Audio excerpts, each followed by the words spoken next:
How much did he weigh when he was born?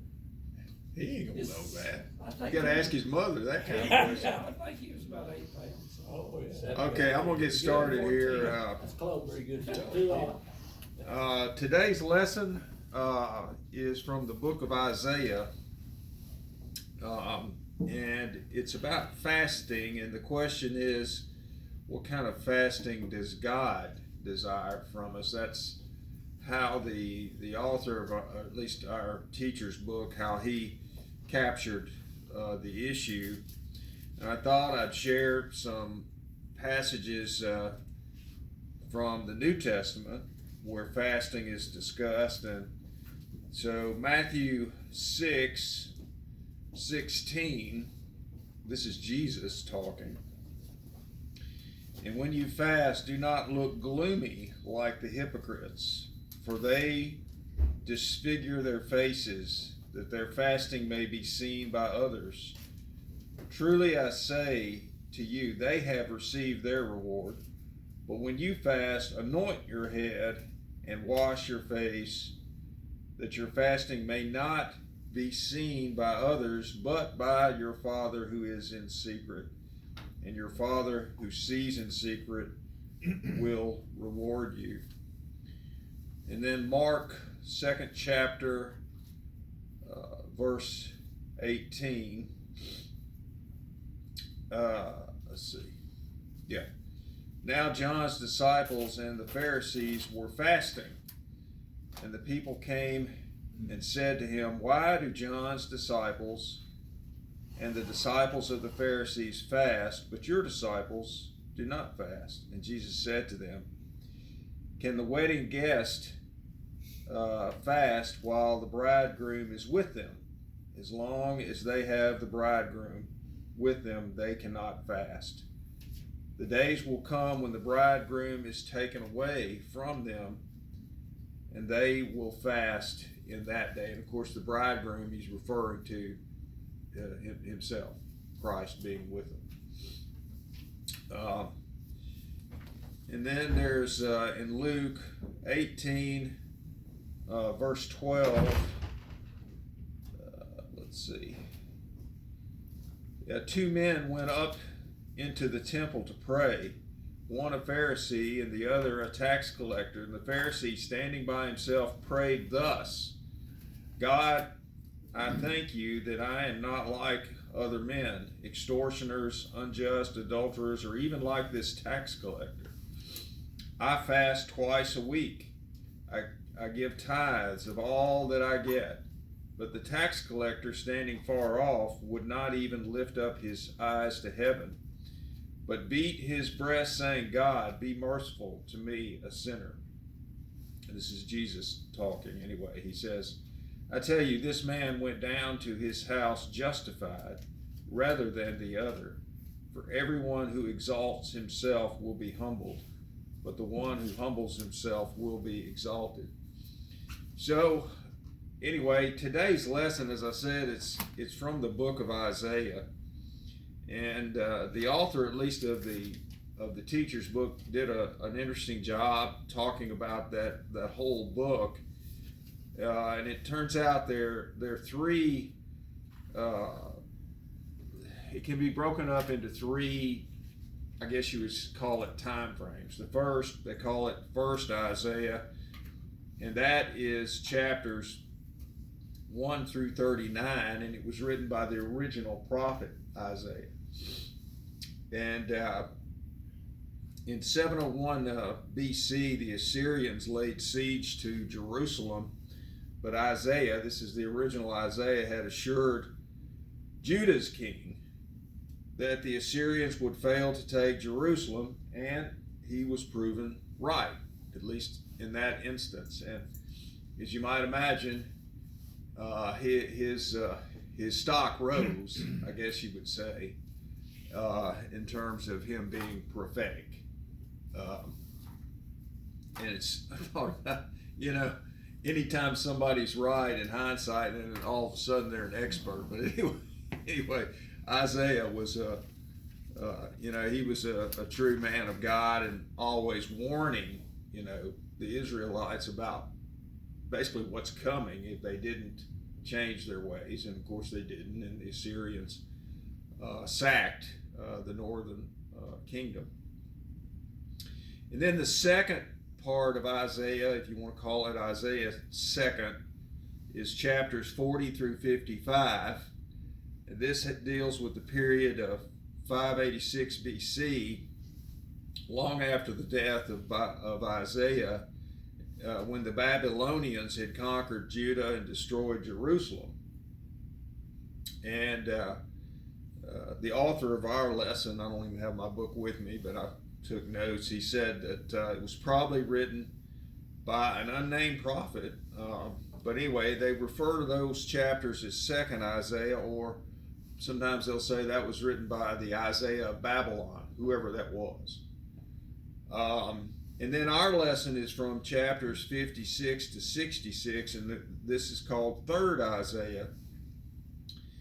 And it's either written by a prophet or possibly a group of prophets who were disciples of the Isaiah of Babylon, but it deals with the rebuilding of the temple. As you know, Cyrus let the Jews return, and of course when they came, everything had been destroyed, and so they had to they had a big task in front of them.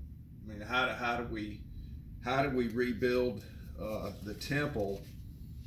And so you might say, well, what's that got to do with fasting? And at least we'll get into, we'll go verse by verse in this lesson in a moment. But the idea is that, you know, when you fast, you're preparing your spirit, and you got to get that right first before you do the arduous work of rebuilding the temple. That's the idea. I remember when I was at Vanderbilt, one of my roommates, G.G. Graham from South Carolina, he was an engineering student too, and anytime he had like a big exam coming up, first thing he'd do was organize his room. Got to organize my room, you know, not studying. He just putting everything, you know, stacking it up and get everything organized. But he did have a point, because I think that it relaxed him, because he realized that, and we kind of made fun of him because we're like, you probably need to be studying. I mean, you know, you can organize if you want to, but he actually, I think he did have a point. And so, you know, the fasting is sort of you know, it's a part of preparing yourself. And it was interesting that I got this. A friend of mine had been after me to read a book for the longest time. When I was out in Colorado, they had a bookstore out there. We don't have a bookstore around here, and I thought, well, I'll go buy that book and read it, and I did. And it's a book called The Obesity Code. And I read it, and it's a fascinating book. And I think, Al, you and I have talked about it. I think I've been doing this, what I call intermittent fasting, and I've been doing it for about 3 months. And I can remember years ago, people within our church talked about fasting, and I thought, holy cow, you mean you're going to go a whole day? You ain't going to eat anything? I said, I can't get past breakfast. I mean, and but sure enough, they did. Well, so I tried this, and I'll just give you some little snippets from the book here, but you're technically, at least according to this author, obese if your body mass index is 30 or greater. Well, you say, well, how do you figure that? Well, without giving you take your height and you take your weight. Let's say you take your weight in like kilograms and your height in meters. You square it. So it's weight in kilograms divided by the square of your height in meters. Anyway, turns out I'm 27.6, so I'm just under the wire, I guess. Of being obese. Of being obese, yeah. Art, we're in trouble. But we're happy. So the interesting thing about this book is he goes through all of, all of these things that, schools have thought, calories in, calories out. Nope. That's not going to make you lose weight. The reason being, as simple as I can put it, is if you eat a lot, your body kind of recognizes that, and it slows down. I mean, it increases your metabolic rate. But if you don't eat much, your body recognizes that too, and it says, "Gosh, look, we better throttle back here a little bit and slow down the metabolic rate because fuel supply is low." But he goes through at length and debunks, all of these various weight loss. We'll get to the Bible in a minute, but this is, you'll understand why I'm going through this. Turns out, when, that the body produces hormones. Like when you're full, it produces a hormone called satiety, or, you're satiated. Satiety. Yeah. And when you're hungry, there's a hormone, hunger hormone. But he goes through all these things. Remember Jim Fixx? Remember the runner? Remember? He had a runaway bestseller. He died of a massive heart attack when he was 52. Yeah, you remember Olestra? Remember that? It was a fat substitute. They were putting it in food. Problem solved, right? You can eat all you want. This is a fat substitute. The problem is you need to have a commode pretty nearby because it gave them some Raises the chance. That's it. Yeah, and artificial sweeteners. Nope. Terrible for you. You just go ahead and use the sugar. It's terrible for you. Remember Michelle Obama? Remember Let's Move? That business. That doesn't work either. What he says here, it's rather interesting. Turns out most of us are sort of have a basal metabolic rate where we burn about 2,500 calories a day. And a lot of it depends on your gender, your age, your muscle mass, height, body temperature, external temperature. You burn some calories just to stay warm. But he says some pretty interesting things. He says, exercise is like brushing your teeth. It's good for you. You should do it every day. Just don't expect to lose weight, right? He says if you continually, the essential problem, and I'll move on, but he talked about, we really didn't have an obesity problem in the States until like the 70s and 80s. And what changed is it used to be folks would eat a meal, and then they'd work, they wouldn't eat, they'd eat another meal, and then they'd wait till the next meal. Now we snack all day.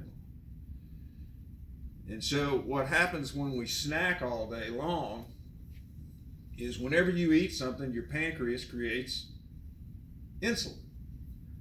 And so, if your insulin, it spikes when you eat. But if you're always nibbling on something, then your body's always producing insulin. And, you could liken it, people that, I think, maybe the analogy that most of the folks in here would understand is, you could have somebody who we might call a seasoned drinker. In other words, it drinks fairly regularly. I'm talking about alcohol.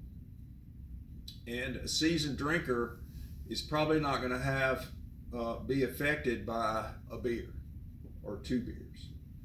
Whereas if you had, say, a 16-year-old boy who never had a drink before, and you give him 2 or 3 beers, he's probably going to be pretty loopy because he's just not, it's not something he's used to.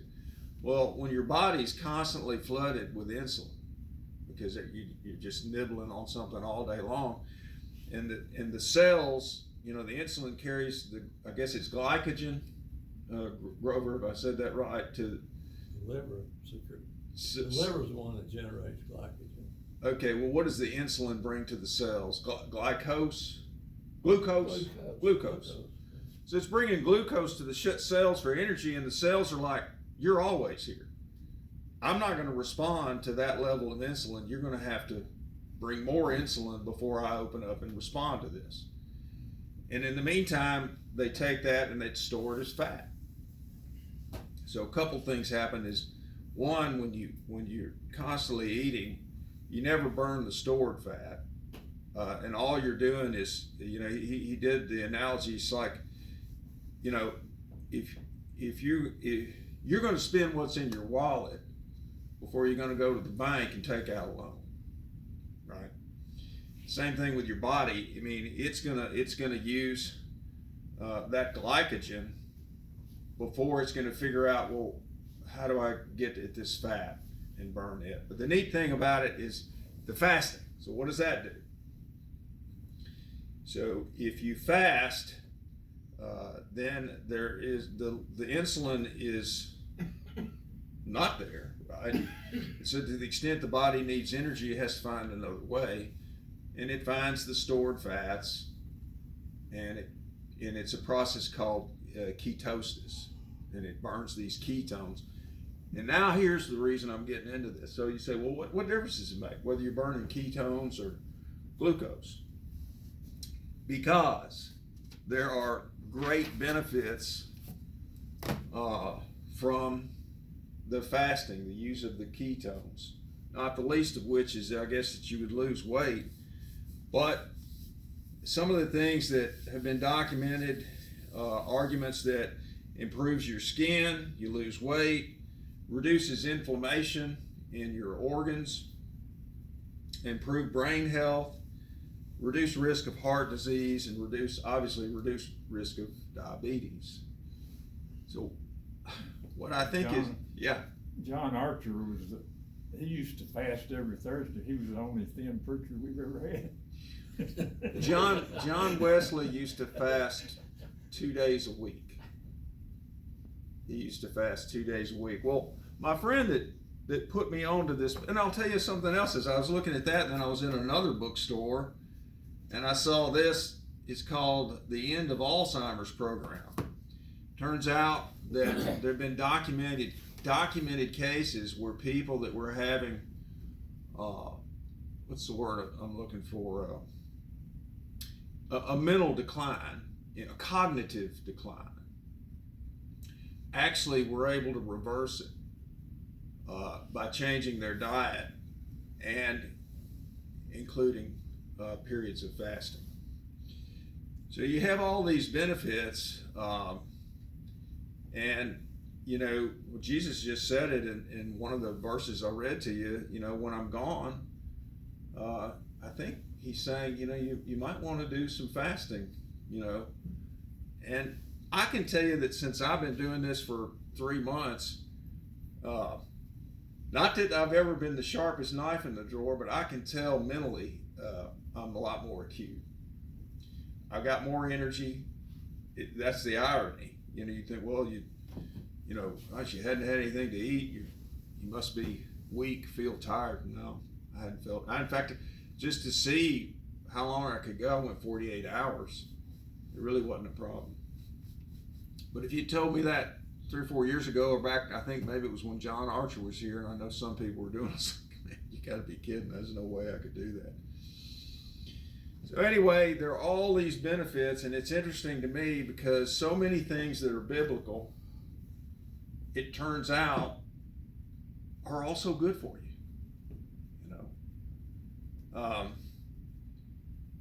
They didn't know about insulin or glucose or glycogen or ketones or anything like that in 700 BC or 500 BC, right? But the Jews were encouraged to engage in fasting. It turns out it's really good for you. All right, so let's get to our message here today. We'll go back. Isaiah chapter 58. This is verses 1 through 14. Let's see.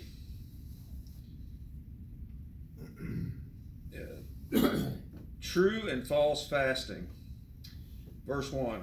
Cry aloud, do not hold back, lift up your voice like a trumpet, declare to my people their transgression, to the house of Jacob their sins. Yet they seek me daily and delight to know my ways, as if they were a nation that did righteousness and did not forsake the judgment of their God. They ask of me righteous judgments. They delight to draw near to God. So, what they're talking about here, he's talking about empty. Their acts were empty. They didn't result in a holy lifestyle. Or it kind of reminded me. Remember the movie The Outlaw Josie Wales? Remember the old Indian chief in there? He kept dying. He'd lay there and he'd pray for the spirit to get him, and then he kind of let one eye kind of open up, you know. So, am I still here? But they were fasting, kind of drawing attention to themselves, sort of like Jesus described between the Pharisee and the tax collector. The tax collector was truly repentant of his sins. He felt remorse.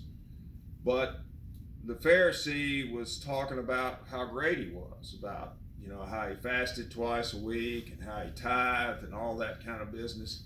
So it's like the criticism here is that, yeah, they're engaged in fasting, but they got one eye open just looking for God. It's like, okay, God, come on. Bless us. When are you going to do something for us? Right? Instead of just an earnest sense of repentance and getting right with God. Let him do whatever he's going to do. But don't keep one eye open. Okay, when are you going to bless us? I've been fasting now for 3 days. Okay. Verse 3. Why have we fasted and you see it not? Why have we humbled ourselves and you take no knowledge of it? Behold, in the day of your fast you seek your own pleasure and oppress all your workers.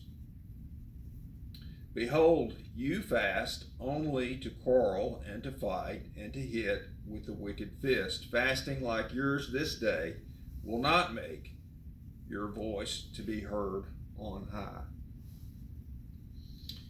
So, at least in the author, he talked about compartmentalization. That the Jews, at least in this time period, they needed to step out of the box and say, well, we're doing all this stuff, but how's our behavior? I guess whoever the workers, I assume they're talking about workers on the temple, and apparently they were abusive to them. It made me think about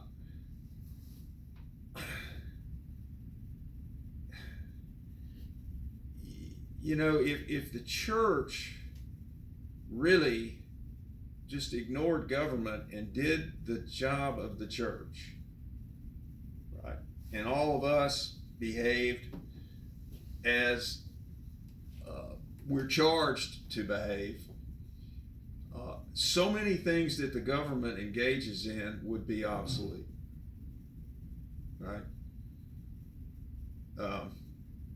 We complain about all these government programs, and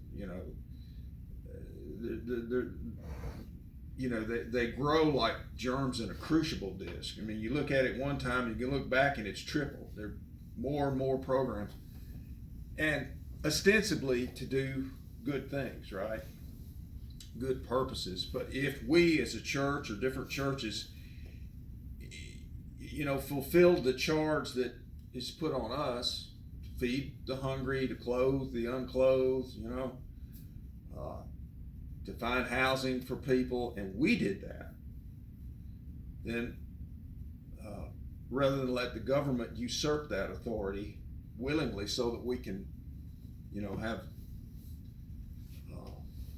megadomes and big buildings and all that kind of thing. Anyway, that was just one thing that occurred to me. So let me go to verse 5.